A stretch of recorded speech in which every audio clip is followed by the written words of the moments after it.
Labay wala na sad motambong o mo-attend sa sesyon sa Senado ang tanang senador sa majority bloc. Ug samtang nagpaabot sa ila ang minorya, nag-live sa social media si Senate President Alan Peter Cayetano.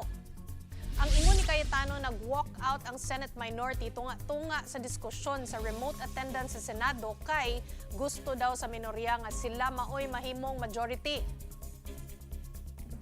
Ginamit nila yung parliamentary tool na walk out para po hindi matuloy ang pag-change ng rules.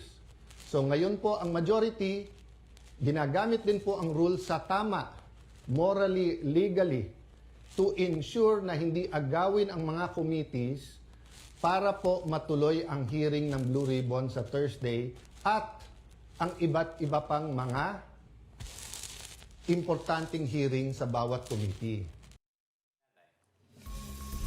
Unya, ingon pa gyud ni Cayetano, kadto pa daw Pebrero gisigihan og duol sa minorya si Senator Jinggoy Estrada para mobalhin sa minorya para ibasura ang mga kaso batok sa iya.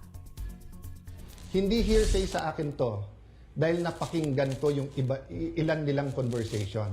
So alam ko for a fact na totoo na binabargain ang kanyang kaso, mabalik lang ang majority sa ngayon na 11 o minority. Kaya parati ko inuulit-ulit, huwag kayong magpa-11 sa 11.